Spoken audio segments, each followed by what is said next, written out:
Welcome to Decision Vision, a podcast series focusing on critical business decisions. Brought to you by Brady Ware & Company. Brady Ware is a regional, full-service accounting and advisory firm that helps businesses and entrepreneurs make visions a reality. And welcome to Decision Vision, a podcast giving you, the listener, clear vision to make great decisions. In each episode, we discuss the process of decision-making on a different business topic.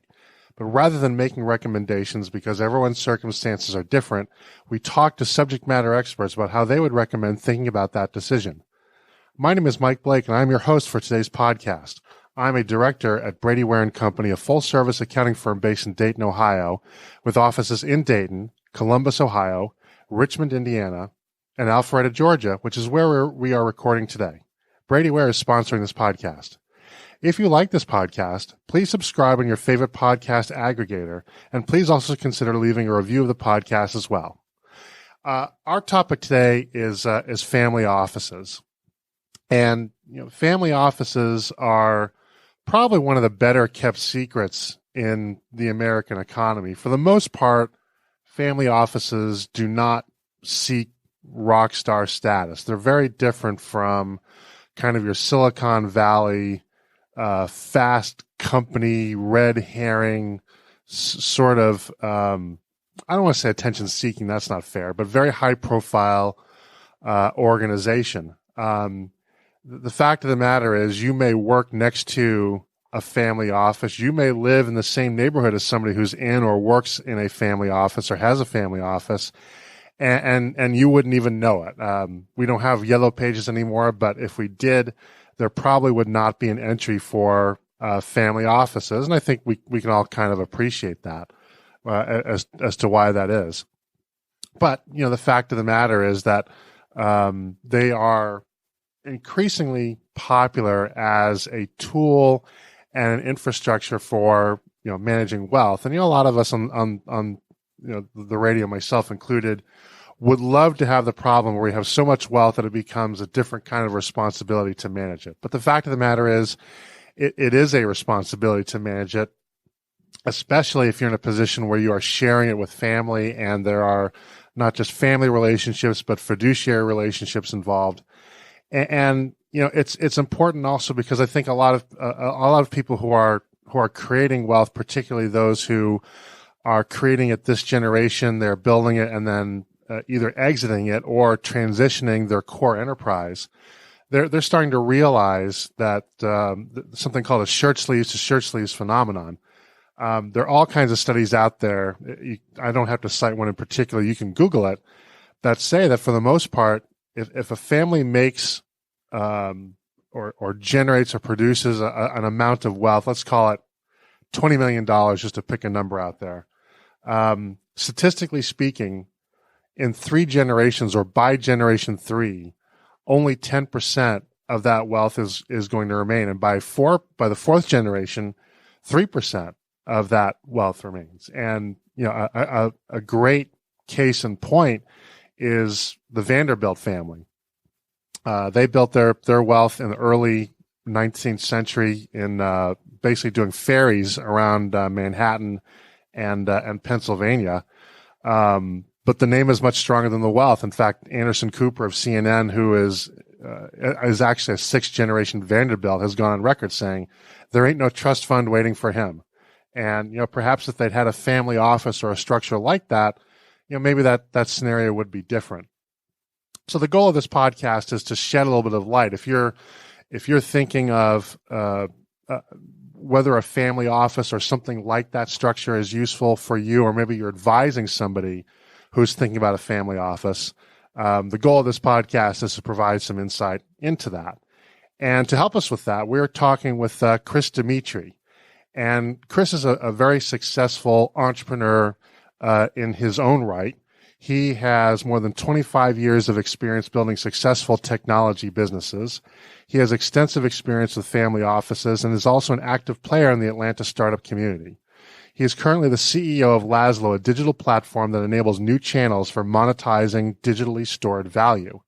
Laszlo evolves traditional gift cards, coupons, and lottery tickets into dynamic digital assets that can be used as a vehicle for advertising, data collection, and branding, while adding security to digitally stored value. Prior to Laszlo, Chris was a founder and partner of VP Ventures, a private investment firm focused on early stage and private equity transactions. Before VPV, Chris held C-level roles with successful startups including Recordant, STC Corp, Intelligentsia, and Urban Media. He also has a bachelor's degree in industrial management from the Georgia Institute of Technology. Chris Demetree, welcome, and thank you so much for coming on the program. Michael, thanks for having me. I appreciate the opportunity. Looking forward to today's conversation. So, Chris, before we get in, I want to give you a little bit of an opportunity for a soapbox here, because I know this is a venture that's very near and dear to your heart. Tell us a little bit more about Laszlo. What does a listener listening to this program need to know about Laszlo, if anything? Well, no, I appreciate the opportunity. I love talking about investments. Unfortunately or fortunately, I'm a serial entrepreneur at heart. We haven't been able to cure you yet. Say that again? We have not been able to cure you yet. Yeah, no kidding. I told somebody it's literally like a drug. When you get involved with early stage companies, especially if the first one goes well, it's hard to kick that habit.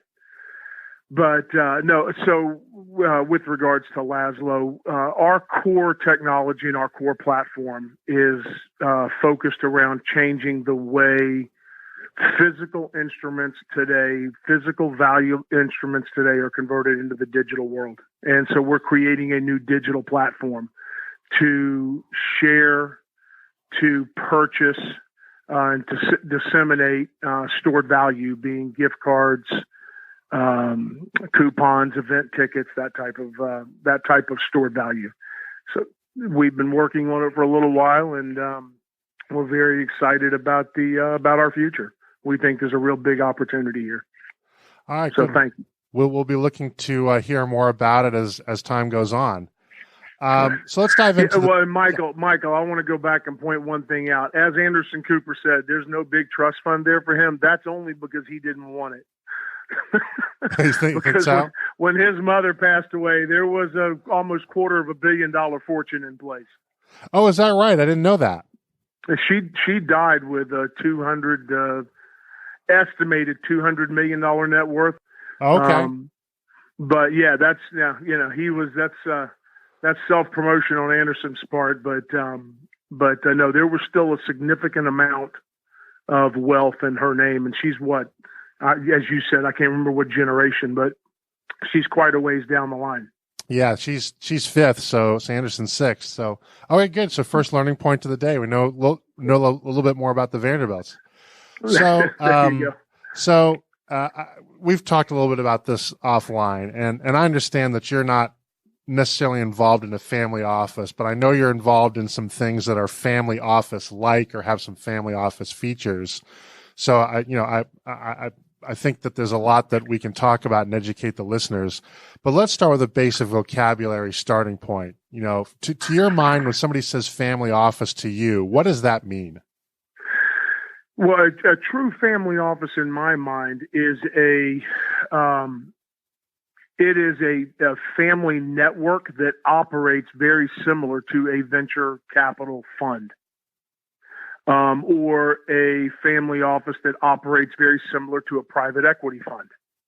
The main difference is, and again, it goes back to what you were saying with regards to, how high a profile do these family offices typically try to keep? They don't need to keep a high profile. The reason they don't is because the LPs are the family.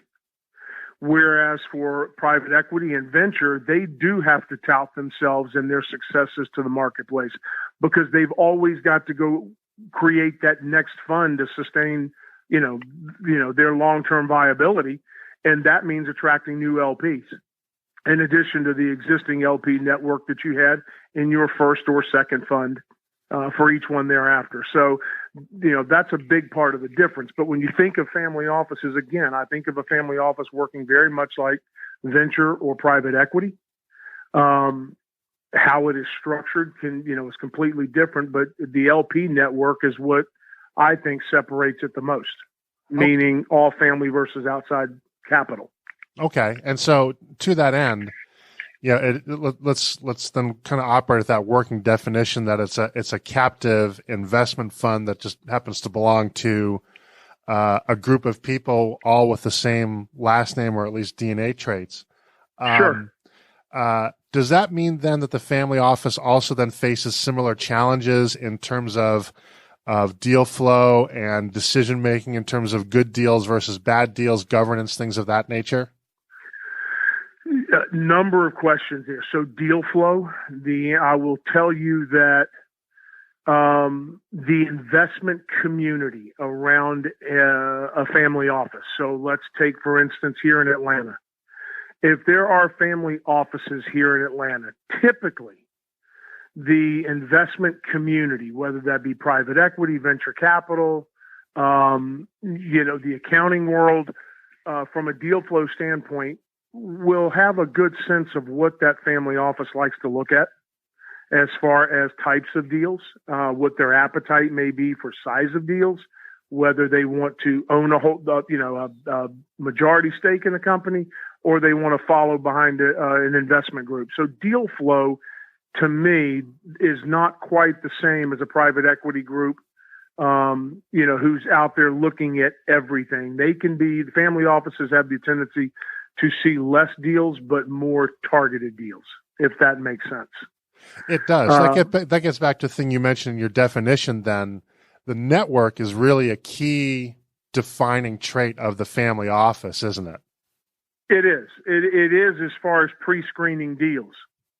Unlike, I will call it a true venture group or a venture capital group who wants to look at most every deal because, again, that's kind of their charter is to find, to look at everything and know the marketplace, know everything going on in the marketplace, especially within sectors.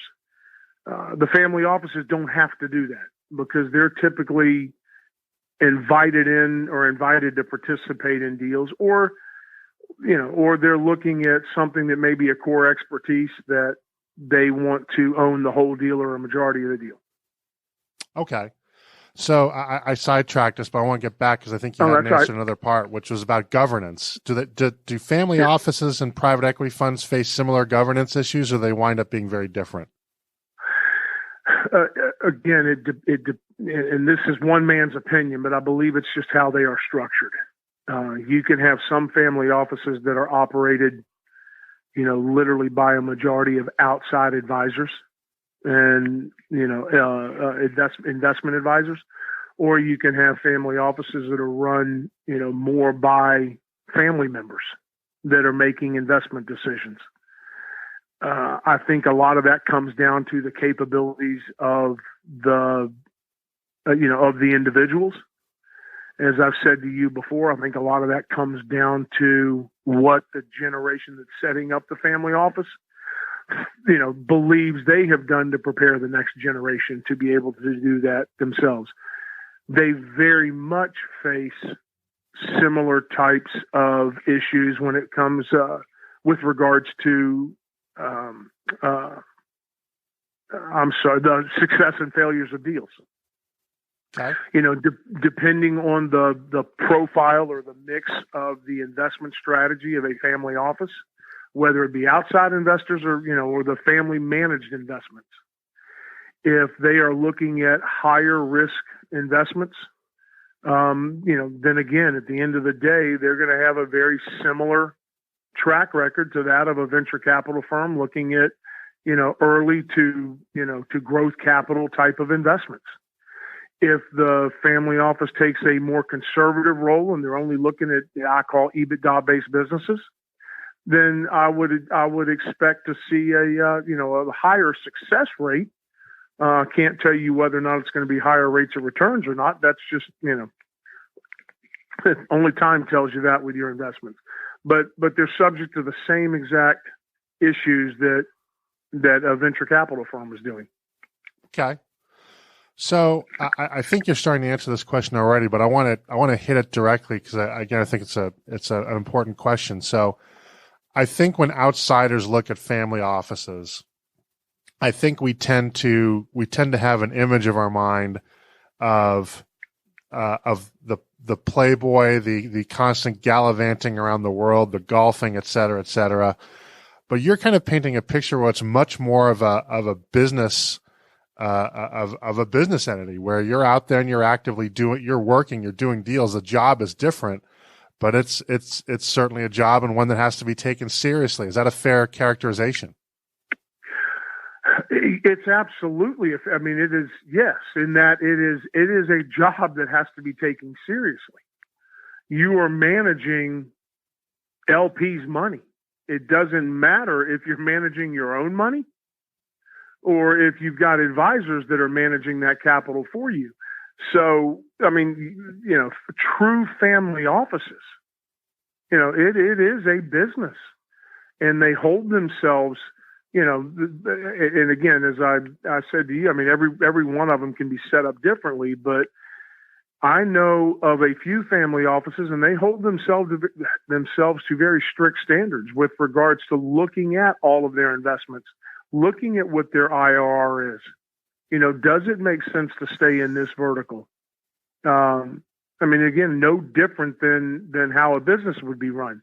That is slightly different than how you preface the conversation by saying, or the question by saying, some people think of, a family office as a trust fund baby. Right. They're out there. Absolutely. They are. It's getting harder and harder to generate that type of wealth, although the .com industry would tell you maybe not, or the Silicon Valley, but it's getting tougher and tougher. But at the same, how do I say this? There may not be as many of those type of flamboyant playboys out there anymore. They don't need to be. It seems to me that the entertainment industry is more than sufficient at providing us enough icons to follow that are gallivanting around and throwing money away. I think the family offices now, and again, this is just an opinion, but I think the participants try to keep a lower profile because you are exposed to so much more today with cell phone cameras and everything else going on in social media, that the lower profile you can keep, the less you are going to be subjected to risks. And those risks comes in the form of lawsuits and that type of stuff. It's just different, but it all goes back to what the founder or the creator of that family office thinks of the next generation or the next generation after that. Now, most family offices, I think, are ultimately founded by the success of one core business. And even today, the Rockefellers own a stake in ExxonMobil, and the Fords own a stake in Ford Motor Company. Although there's a weird story behind that. They should own more, but they don't. Right. Mark Zuckerberg has his own family office now, and that still owns a big chunk of Facebook, even though it's public. Is it your impression that most family offices, once the wealth gets organized in that way, do they tend to then start to branch out into other businesses? A diversification, absolutely. I mean, take for instance, Mark Zuckerberg. Zuckerberg has no idea what the next generation is going to look like. And just at his age, I mean, he's 20 years younger than I am probably. And I'm not old yet, but he has no idea what it's looking like. So I think part of it is going to be, transferring wealth generationally. That's part of why you set up those, the family offices. Diversification, not only for for his future generations, but for him. The old adage, you never want all of your eggs in one basket. Even though you control that basket, so you may even drop it. But yeah, so if you can diversify, and that is a way to do it and keep it in a structure that is not subject to the transfer taxes later. And as and again, as you said, he set up the foundation or the family office with stock. Well, that affords him the ability to grow the value of that family office, as he grows his core business. And that just allows him, the chance to, move more money into that tax-free. Now, there are kind of different flavors of family offices out there. There's the classic sort of single family office where everything's sort of captive. There's the multi-family office where it's kind of like a co-op or a fractional ownership of a jet. And then there are kind of even virtual family offices where there's some certain family office characteristics, but it's not necessarily formally organized that way. Are you aware of those distinctions? And are you in a position to maybe talk about maybe some of the pros and cons of those kind of flavors? Well, I mean, again, I can give you my opinion for whatever it's worth. Every man has one. Or every person has one nowadays. I apologize. Didn't mean to sound that way. So I am, when I think of a multi-family office, I think of a similar DNA that travels throughout that family office. The names of the players may be changed with regards to marriage and that type of stuff, but there's an inherent DNA that runs through all of them that traces back to the origin of the family office. I could be wrong. I don't call on family offices per se to know that many of them. I think of a true functioning family office as being one family. And then I think there's two flavors. And again, it goes back to something you taught me, which is that shirt sleeves to shirt sleeves. That's not something I had heard before. I do understand it. I didn't know they put that name to that phenomenon of, losing your wealth after 2 or 3 generations. I believe, and I hope I'm not rambling too much for you, but I believe that it goes back to what I said before. When you set up that family office or the originator, the titular head of the family sets it up, he or she has kind of made a decision in their own mind, I believe, of what they have done to prepare the next generation. And you have some that look at it and don't believe they've prepared them very well. And they structure that family office where it's got to be managed by an outsider. The next generation needs adult supervision because they're not capable of doing it themselves. Well, I will tell you that for a different myriad of reasons, that goes back to, more times than not, it falls back to the, to the person that's setting that fund up. But, as I've said to you before, we do not operate a formal family office, but I was also forced to work. We didn't come from that kind of wealth. And my father's attitude was, even if he does create it, we were going to know, his kids were going to know how to work. All of us. The boys were stuck on construction sites and the girls were typically stuck in the office. That was 30, 40, and in some cases 50 years ago, with my older siblings. So that was just how they did it. That was his way of doing it. But he did prepare us. He taught us to work. And we were very fortunate as a family that we worked together. I worked with my brothers and my sisters and my dad on a daily basis, whether it was running our family, development business or whether we were, analyzing things to invest in. Now, you said something I want to zero in on because I hadn't thought of that, and I think that's so insightful, which is the DNA.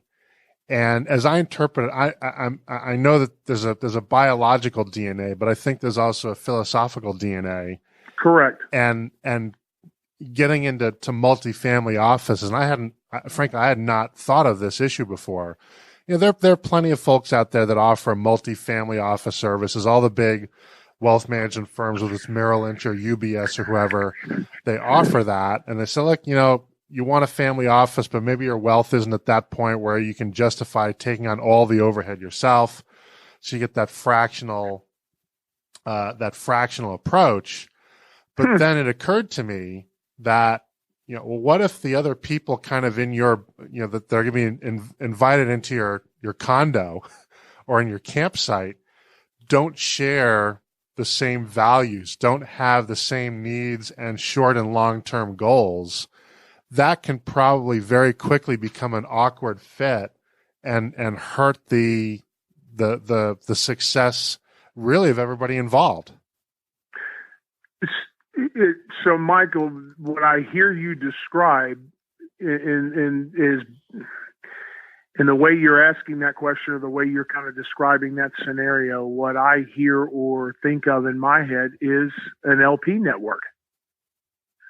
So, you know, when you talk about a Merrill Lynch that's managing multiple family offices, I would look at those multiple family offices as limited partners that Merrill Lynch is providing the management piece of. But again, each one of those family offices is going to have in this term of DNA, it's going to be an investment strategy and a theory and a philosophy of what do they want from that investment? Is it high growth? Is it, you know, do they want something that's income producing, as I call it, mailbox money, where, you know, it's slightly lower growth, but it's 8% or 6%, whatever they can count on every year coming in that mail. You're not going to cross-pollinate if you are the manager. And again, we'll stick with your reference to Merrill Lynch. If Merrill Lynch is the one managing those multiple portfolios of family offices, Merrill Lynch is not going to cross-pollinate a growth family office with a income-oriented family office. Right, or at least they shouldn't. Or they won't be managing the money long if they do. Yeah, I would imagine that's true. So, so you touched on something I want to touch on, and I need to ask this question delicately, and you'll probably want to answer it very delicately. But it's important in terms of the management. You know, that the operative word in family office is family. And you mentioned that, you know, sometimes there are circumstances where it's not appropriate for a family member to manage the family office. You know, maybe the people are just too young. Maybe they're not cut out for it. You know, not everybody, even if you're in a wealthy family, that doesn't necessarily mean you're good at business or you have any kind of aptitude for it. Mm-hmm. So in your experience and what you've observed, how does that get kind of worked out? Do families kind of default to kind of the eldest working age person, or do you find that they go out and hire kind of professional management, or is it some mix of the two, or is it all over the board? I would again, not speaking specifically for anything that I know. It's again just opinion, but I believe it's all over the board. There are a couple of key things that I have often thought I think are important in a family office. And when I talk about a family office, I think of it as a family that's investing together, whether that's formally or informally. When you speak of a true family office that's set up, that dynamic is a formal instrument that drives an organization, whether it's an LLC or LLP or MLP, whatever it may be.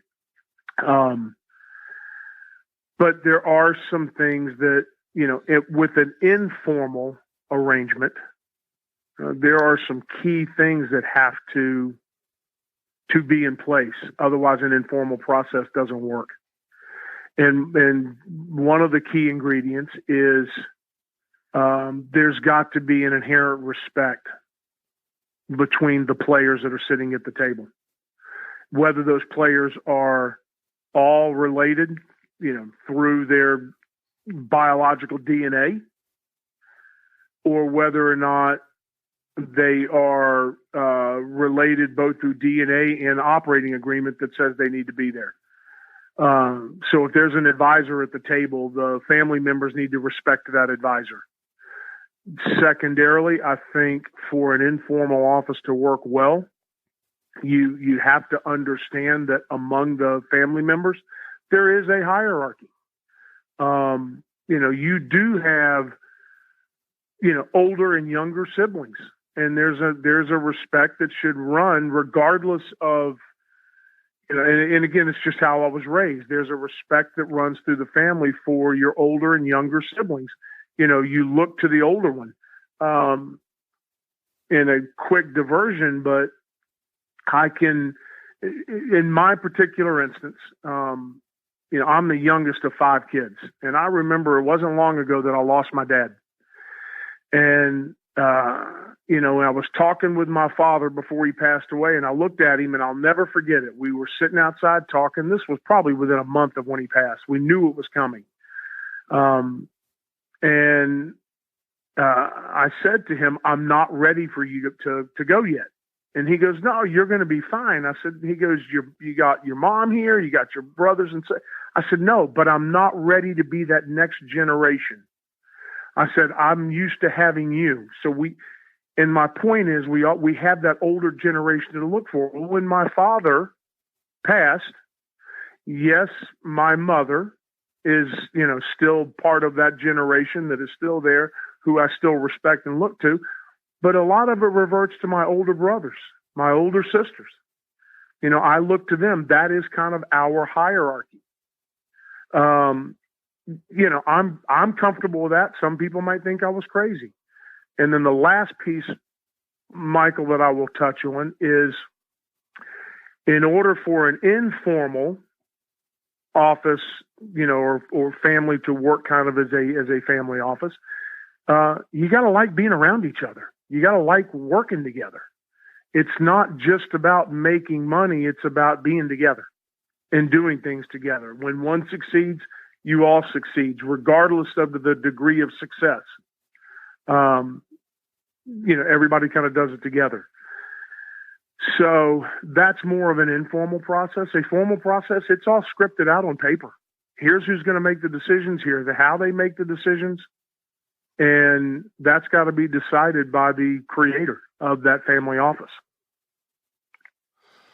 I think that's a great way to kind of finish it. I really appreciate you sharing that story. You could sort of hear a pin drop in the studio as we were listening to that. That's powerful stuff. And I want to go back to something you and I had in a private conversation that I don't think you'll mind that I express, is that you told me that if the first motivation is about the money, it's never going to work. It will never work. It's got to be the relationships first. But the money's there. But Michael, that's not a family office. That's life. That's life. If your only motivation in life is money, you got a long, long road ahead of you and a very sad life ahead of you. It's not about that. It's about your family and it's about your faith. And you follow those two things. That was the core value my parents taught me. You follow those two things down life and you will have not only a good life, but a very successful life. The rest of it will fall into place, but you follow your family and your faith. I can't think of a better ending, so I'm going to quit while we're ahead. Yeah, because you never know what I could say after that. So, or me, I'm not going to add anything to that. So that's going to wrap it up for today's program. I'd like to thank Chris Demetree so much for joining us and sharing his expertise with us. And do check out Laszlo as well. It's a cool company I think we'll be hearing more of in the future. We'll be exploring a new topic each week, so please tune in so that when you're faced with your next business decision, you have clear vision when making it. If you enjoy these podcasts, please consider leaving a review with your favorite podcast aggregator. It helps people find us so that we can help them. Once again, this is Mike Blake. Our sponsor is Brady Ware & Company, and this has been the Decision Vision Podcast.